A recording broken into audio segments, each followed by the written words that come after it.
एक बुजुर्ग अभी हाजी शकील साहब, बात पूरी मेरी, मैं कुछ और सोच कर आया था, पूरे सीरत और नबी पर बात करना चाह रहा था, लेकिन कारी साहब कुरान करीम पढ़ रहे थे, लोगों का ज़ौक़ देख रहा था। उस वक्त मेरे दिल में ख्याल हुआ कि कुरान करीम का जज्बा हमारे दिलों में अब खत्म होता चला गया है।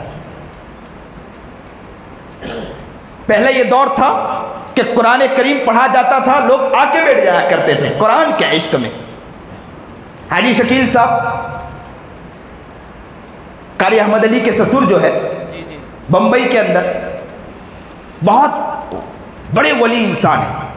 यहाँ पर मैं एक बात और नकल करता चलूँ, हमारे यहाँ आज ये भी ख़त्म होता चला गया दौर कि उलमा सुलहा बुजुर्गान दीन के खिदमत में जाने का ज़ौक़ भी ख़त्म हो चुका है। पहले के लोग दौड़ के जाया करते थे अल्लाह वालों की मजलिसों में, अब तो ये कहते हैं कि मौलाना हो आ जाए, बैठेंगे, बातें सुन लेंगे और उठ के अपने पल्लू को झाड़ कर चले जाएंगे। अब वो जज्बा नहीं रहा। या अय्युहल्लज़ीना आमनुत्तकुल्लाह वकुनू मअस्सादिकीन, कुरान कह रहा है ए ईमान वालों तुम तकवा इख्तियार करो, अल्लाह से डरो, वकुनू मअस्सादिकीन, तुम सच्चों के साथ हो जाओ। आज मुसलमान कितने सच्चों के साथ है जरा देखें। जिंदगी देखो, याद रखो, गफलत में कब बढ़ती चली जाएगी? उस वक्त होती चली जाएगी जब तक आप नेक लोगों के साथ नहीं रहते, आपकी जिंदगी गफलत में रहेगी। अच्छों के साथ रहने लगोगे तो याद रखो आप कामयाब होते चले जाओगे। अच्छों के साथ जितना रहोगे आपको कामयाबी मिलती चली जाएगी। आप तवज्जो इस तरफ दें।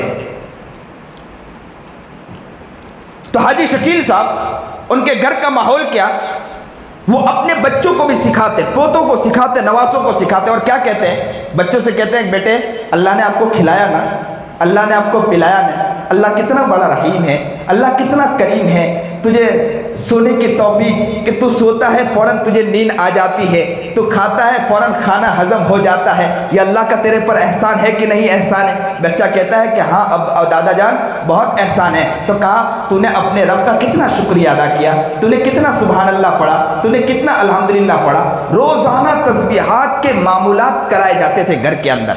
क्या कहा चलो 10 मरतबा सुभान अल्लाह पढ़िए, कहा कि 10 मरतबा अल्लाह अकबर पढ़िए, कहा कि 10 मरतबा अल्हम्दुलिल्लाह पढ़िए।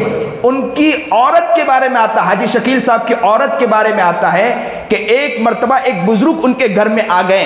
कहा कि पहले दिन जैसे ही वो घर में आए, उन्होंने हाजी शकील साहब से कहा कि हजरत मैं एक दिन के लिए आया हूँ। कितने दिन के लिए आया हूँ? एक दिन के लिए आया हूँ। सिर्फ एक दिन के लिए हजरत बुजुर्ग तशरीफ लाए थे। कहा कि मैं एक दिन के लिए आया हूँ, एक दिन का कयाम करना था। कहते हैं कि पहली रात को सोए, दूसरे दिन भी वहीं कयाम किया, दूसरी रात को भी वहीं सोए, तीसरी रात को भी वहीं कयाम किया, खाना खाया, फिर तीसरी रात को भी वहीं सोए। हाजी शकील साहब ने कहा कि आपने तो एक दिन का नाम लेकर आए थे, कहा था कि मैं एक दिन के लिए आया हूँ, आप तो 3 दिन कयाम कर चुके। तो कहा कि मैं क्या बतलाऊं, आंखों से आंसू जारी हो गए, ज़ारो कतार रोने लगे। और क्या कहा मालूम? ये कहने लगे कि हज़रत मैं क्या बतलाऊं, यहाँ के खाने में क्या बरकत थी। मैं पहले दिन जैसे ही खाना खाकर सोया हूँ, मुझे आका नामदार मोहम्मद अरबी जनाब सरकार दो आलम सल्लल्लाहु अलैहि वसल्लम की ज़ियारत नसीब हो गई। हज़रत मेरे दिल में ख्याल हुआ कि अब दूसरे दिन भी न जाऊँगा। दूसरे दिन जैसे ही खाना खाया, सोया, तो मैंने आका नामदार जनाब सरकार दो आलम सल्लल्लाहु अलैहि वसल्लम की ज़ियारत नसीब की। तीसरे दिन सोया, तीसरे दिन मुझे फिर नबी करीम जनाब सरकार दो आलम सल्लल्लाहु अलैहि वसल्लम की ज़ियारत नसीब हुई। इसलिए मेरे दिल में ख्याल हुआ हज़रत मैं इसलिए 3 दिन तक क़याम कर लिया। हज़रत ने जब ये सुना, आंखों से आंसू जारी हो गए, सर नीचे झुका लिया और रोते रहे। बहुत देर के बाद सर उठाया और क्या कहा मालूम? हज़रत ने कहा कि मैं क्या बतलाऊँ, मेरी अहलिया सारे काम काज के साथ साथ, सारे घर के कामकाज के साथ साथ रोज़ाना 5000 मरतबा दुरूद शरीफ पढ़ती है, जिसकी बरकत ये है कि वो खाना बनाती है, उसके खाना बनाने की वजह से अल्लाह ताला ज़ियारत नसीब करता है। अल्लाह अल्लाह हमें भी आका नामदार मोहम्मद अरबी जनाब सरकार दो आलम सल्लल्लाहु अलैहि वसल्लम की ज़ियारत नसीब फरमा दे, वो मोहब्बत अता कर दे, वो प्यार अता कर दे। लेकिन अब ज़रा सोचें, हमारे घर के बारे में सोचें। क्या हमारे बच्चे के दिलों में ये जज्बा है? क्या हमारे घरों में ये जज्बा है? कब ये जज्बा होगा?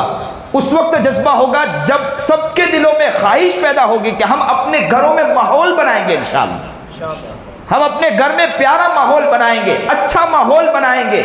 ये नबी करीम जनाब सरकार दो आलम सल्लल्लाहु अलैहि वसल्लम की सीरत पर प्रोग्राम रखना तो बहुत आसान है, नबी अलैहिस्सलाम के सीरत पर प्रोग्राम सजाना तो बहुत आसान है, लेकिन याद रखो नबी आका मोहम्मद अरबी जनाब सरकार दो आलम सल्लल्लाहु अलैहि वसल्लम पर सीरत सजाना उस वक्त कामयाब हो सकता है जब वो हमारा एक एक फर्द, नौजवान हो के बूढ़ा हो, वालिद हो के माँ बाप हो, या कोई भी इंसान हो, बच्चा हो के जवान हो, हर शख्स ये नियत कर ले कि आका नामदार मोहम्मद अरबी जनाब सरकार दो आलम सल्लल्लाहु अलैहि वसल्लम का सच्चा गुलाम बनूंगा, सच्चा आशिक बनूंगा, सच्चा दीवाना बनूंगा, और कल क़यामत के दिन अल्लाह के रसूल के सामने खड़े होकर कहूंगा, ए अल्लाह के रसूल मैं आपका दीवाना बनकर आया हूं, अल्लाह के रसूल मैं आशिक बनकर आया हूं, अल्लाह के रसूल मैं आपकी मोहब्बत में सच धज कर आया हूं। कल क़यामत के दिन हम अल्लाह के रसूल के सामने ये अल्फाज कहते, इस तरह हम अपनी जिंदगी को बनाने की इंशाअल्लाह नीयत करें। इंशाअल्लाह ये मोहब्बत हमारे दिलों में होना चाहिए, ये जज्बा हमारे दिलों में होना चाहिए। सीरत आका नामदार जनाब सरकार दो आलम सल्लल्लाहु अलैहि वसल्लम की सीरत तो सुनते हैं, नबी अलैहिस्सलाम की सीरत हम लोग पढ़ते तो हैं, नबी अलैहिस्सलाम की सीरत सुनाई तो जाती है, लेकिन घर का ये माहौल नहीं होता, मिजाज नहीं बनता, अपना मिजाज नहीं बनता है, ना अपना ज़ौक़ बनाने की कोशिश करते हैं। नबी करीम जनाब सरकार दो आलम सल्लल्लाहु अलैहि वसल्लम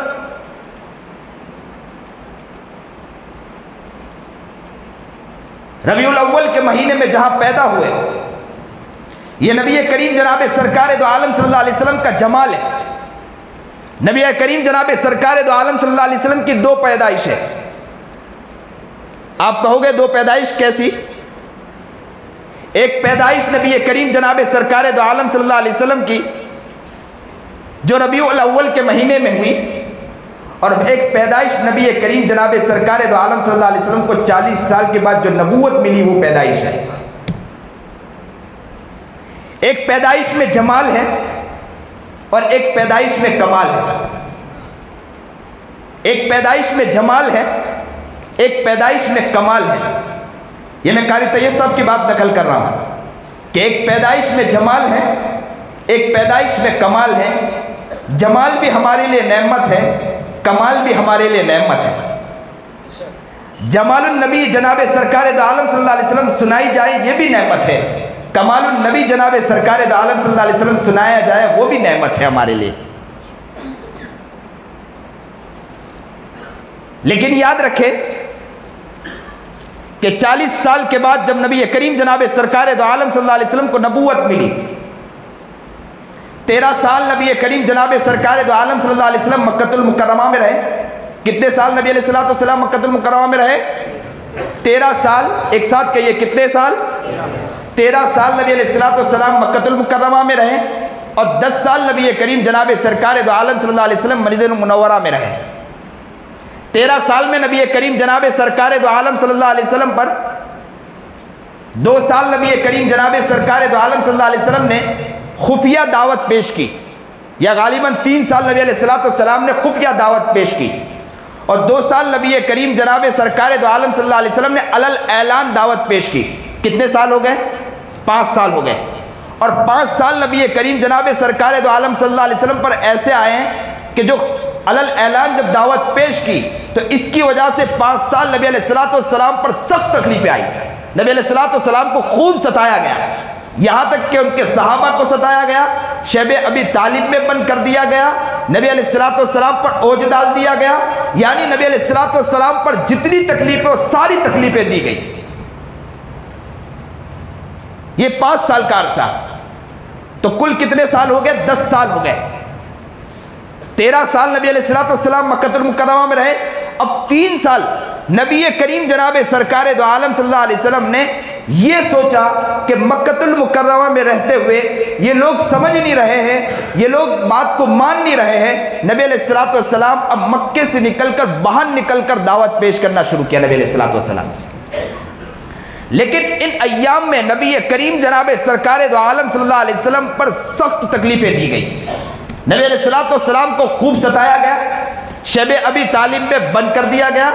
यहाँ तक वाक़या मिलता है कि शैब अबी तालिब में नबी करीम जनाब सरकार दो आलम सल्लल्लाहु अलैहि वसल्लम को जेल में जो बंद किया गया, ऐसा बंद किया कि दाना पानी भी बंद कर दिया गया। सहाबा किराम रिज़वानुल्लाह ताला अलैहिम के भी दाने पानी बंद कर दिया गया। कि सहाबा किराम के बारे में आता है, एक सहाबी कहते हैं कि भूख के अंदर मैं तड़प रहा था, भूख के अंदर मैं परेशान था, भूख के अंदर मैं मचल रहा था, मुझे बर्दाश्त नहीं हो पाया, मैं बर्दाश्त नहीं कर पाया। एक जगह पेशाब कर रहा था, पेशाब करते हुए अचानक मुझे कुछ आवाज़ आई, मैंने खोद कर देखा, ओज निकला, ओजड़ी निकली। मैंने उस ओजड़ी को साफ किया और साफ करने के बाद मैंने उसको दिबागत दी और उसको मैंने खाया और अल्लाह के रसूल के सामने पेश किया। ये हालत नबी करीम जनाब सरकार दो आलम सल्लल्लाहु अलैहि वसल्लम और सहाबा किराम रिज़वानुल्लाह ताला अलैहिम की भी थी। यहाँ तक कहते हैं कि मक्कतुल मुकर्रमा में नबी करीम जनाब सरकार दो आलम सल्लल्लाहु अलैहि वसल्लम नमाज पढ़ रहे थे, ओज डाल के लाकर डाल दिया गया, नबी अलैहिस्सलाम उठ नहीं पाए, फातिमा दौड़कर आ गई। तो याद रखें नबी करीम जनाब सरकार दो आलम सल्लल्लाहु अलैहि वसल्लम को खूब तकलीफें दी गई, खूब सताया गया। बिलाल को सताया गया, तपती रेत पर लिटाया गया, बिलाल हाथ करने लगे, सुमैया को लटका दिया गया। मैं वाक़या अक्सर नकल करता हूँ कि सुमैया रज़ी अल्लाह ताला अन्हा पर सख्त तकलीफें दी गई, सख्त सताया गया। सुमैया को यहाँ तक के बांध दिया गया, एक हाथ को बांधा, इधर से दूसरे हाथ को बांधा, इधर से पैर को बांधा, इधर से दूसरे पैर को बांधा और कुफ्फार मक्का ठट्टेबाजारी कर रहे थे। यहाँ तक के ओजड़ी, यहाँ तक के वो यहाँ पर के कड़िया पिना दी गई और उनको कैसे कपड़े, लोहे के कपड़े पिना दिए गए और सख्त सूरज के अंदर वो तप रहा था, बर्दाश्त नहीं कर पा रही थी सुमैया तड़प गई, सुमैया मचल गई और पसीना बहने लगा, आंखों से आंसू निकलने लगे, इसलिए कि बदन झुलस रहा था। सुमैया बर्दाश्त नहीं कर पा रही थी और कुफारे मक्का ठट्ठाबाजारी कर रहे थे। कुफारे मक्का कह रहे थे कि तू नबी करीम जनाब सरकार दो आलम सल्लल्लाहु अलैहि वसल्लम के ऊपर जो कलीमा पढ़ा है, ला इलाहा इल्लल्लाह मुहम्मदुर रसूलुल्लाह, तूने जो पढ़ा है, तू ला इलाहा इल्लल्लाह मुहम्मदुर रसूलुल्लाह को छोड़ दे, तू ला इलाहा इल्लल्लाह मुहम्मदुर रसूलुल्लाह को छोड़ देगी, मेरे बाबूत पर आ जाएगी, मेरे बुत की पूजा करने लगेगी तो हम तुझे सजा देना छोड़ देंगे। सुमैया बेचारी बर्दाश्त करती जा रही थी। अचानक के आकाए नामदार मोहम्मद अरबी जनाब सरकार दो आलम सल्लल्लाहु अलैहि वसल्लम का वहां से गुजर होता है। आकाए नामदार मोहम्मद अरबी जनाब सरकार दो आलम सल्लल्लाहु अलैहि वसल्लम यूं फातिमा को देखते, यूं सुमैया को देखते हैं, सुमैया यूं मोहम्मद अरबी जनाब सरकार दो आलम सल्लल्लाहु अलैहि वसल्लम की तरफ देखती है और सुमैया की आंखों से आंसू बहने लगे, तड़प गई, मचल गई। आज का दौर होता, मुसलमान होता तो कहने लगता कि उलमा तो पुरानी बातें करते हैं, उलमा तो पिछली बातें करते हैं, उलमा तो 1400 साल पहले की बातें करते हैं। आज के हालात कैसे उन्हें क्या मालूम है। हमें परेशानी की झेलनी पड़ती है, हमें मुसीबत झेलनी पड़ती है, हमें ये सब तकलीफ झेलनी पड़ती है। हमें मालूम है कि दुनिया के अंदर किस तरह तकलीफ उठानी होती है। आज का मुसलमान ये कहने पर मजबूर होता, लेकिन सुमैया लटकी हुई है, दोनों हाथ बांध दिया गया, दोनों पैर बांध दिया गया, सख्त धूप के अंदर तड़प रही है, झुलस रही है, मचल रही है। आकाए नामदार वहां से गुजरते हैं, यूं सुमैया की तरफ देखते हैं, सुमैया यूं नबी की तरफ देखते हैं और सुमैया ने कहा कि अल्लाह के रसूल की तरफ मोहब्बत भरी निगाह से देख रही थी।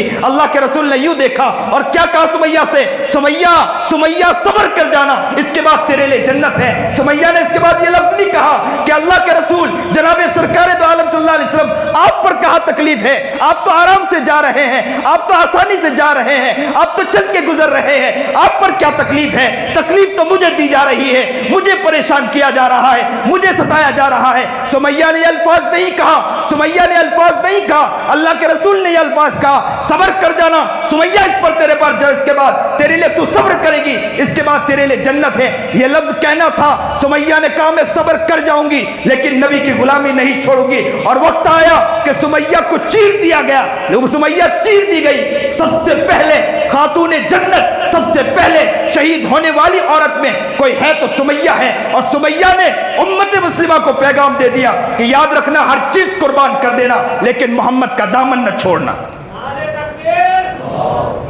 ये पैगाम दिया है मुसलमानों को, ये पैगाम दिया है उम्मत मोहम्मदिया को। ए उम्मत मोहम्मदिया, ए आका के नाम लेने वाले, ए नबी के दीवाने, ए नबी के मस्ताने, ए नबी के आशिक, ए नबी की सीरत पर चलने का अगर तमन्ना रखते हैं तो नबी के गुलामी में अपनी जिंदगी को निछा देना और निभा देना, नबी के जिंदगी पर अपनी जिंदगी को निछावर कर देना।